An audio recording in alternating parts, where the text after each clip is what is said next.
Bonjour et bienvenue à l'invité de Thierry Dim. Nous avons le plaisir d'accueillir aujourd'hui Madame Natacha Buffet. Bonjour. Bonjour. Vous êtes enseignante, vous êtes politicienne. Est-ce que c'est pas bizarre d'être dans une émission économique? Non, ça ne me semble pas être en contradiction parce que je vous le rappelle, je suis au PLR et le PLR a toujours et s'est toujours battu et a toujours proposé des choses pour soutenir l'économie suisse. Mais les fonctionnaires quand même connaissent moins l'économie. Oui, peut-être qu'ils connaissent moins l'économie, même si c'est pas forcément sûr. Peut-être qu'ils font semblant de pas connaître l'économie. Et puis, j'estime qu'un politicien doit être capable de parler de toutes les questions de société. Et puis surtout qu'on a la chance d'avoir des gens qui travaillent et qui sont au PLR, qui travaillent eux-mêmes dans des entreprises et qui peuvent nous rappeler et nous donner leurs différentes préoccupations au jour le jour. Donc, je ne suis pas seule, je vous rassure. Alors, revenons donc sur les sujets brûlants de l'économie. Il y a d'ailleurs la suppression du taux plancher dernièrement par la BNS. Quel est votre point de vue par rapport à cette décision? Eh bien, c'est une décision à laquelle on pouvait s'attendre parce que, évidemment, ça coûtait beaucoup d'argent à la BNS et puis ça ne devait pas être un système qui était pérennisé. Donc, les entreprises s'y attendaient. C'était une question de temps. On ne savait pas combien de temps ce serait faisable, combien de temps l'effort financier pourrait être soutenu. Et puis, c'est arrivé maintenant. Maintenant, c'est une donnée avec laquelle on doit travailler.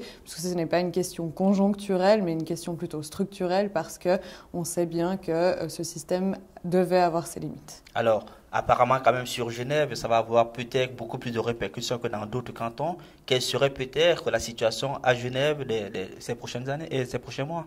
Eh bien, on sait déjà à Genève qu'on devra faire avec moins d'argent, avec moins de rentrées financières.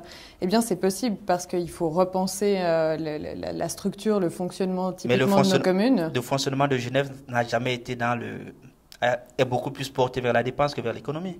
Oui, et ça c'est un problème parce qu'on a toujours considéré que les rentrées fiscales seraient suffisantes pour garder ce mode de fonctionnement. Et puis on voit maintenant qu'il y a des limites qui arrivent et puis on se dit qu'est-ce qu'on peut faire maintenant avec moins de rentrées fiscales quotidiennes et puis annuelles. C'est-à-dire qu'il faut qu'on trouve des solutions, typiquement soutenir l'imposition à un taux unique des entreprises. Ça c'est une des premières mesures qu'on doit absolument porter et puis encourager. Est-ce que j'ai l'impression là que vous êtes en train de nous dérouler vos programmes politiques là quelque part?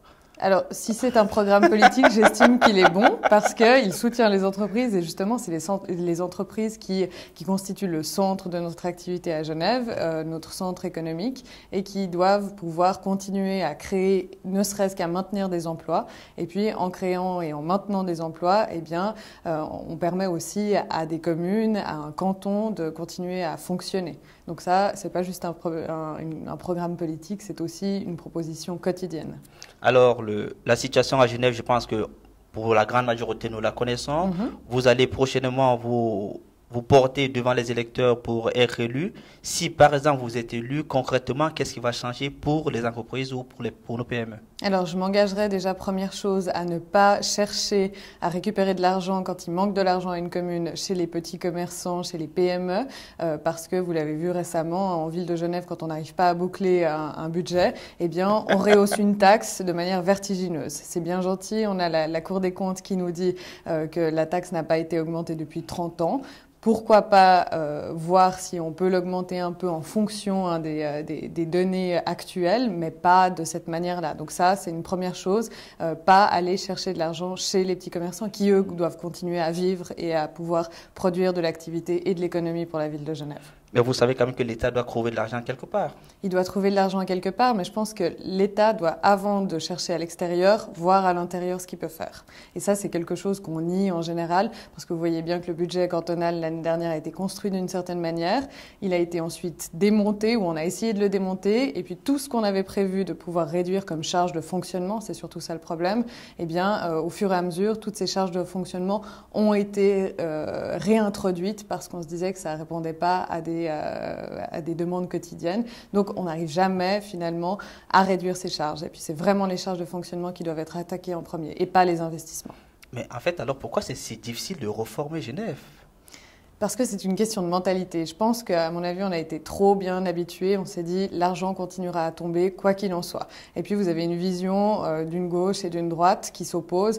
La gauche considère que les entreprises sont en général des méchants, qui ne sont bons qu'à payer. J'exagère à peine le trait. Hein. Si vous regardez un petit peu dans les discours de certaines personnalités de gauche, c'est comme ça que ça se passe.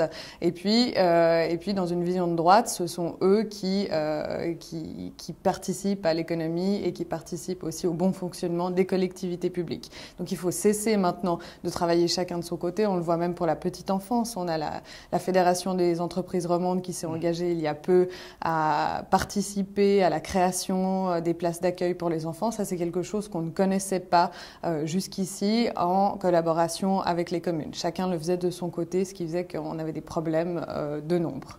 Mais selon vous, vous pensez que la cohabitation entre la gauche et la droite serait possible à Genève?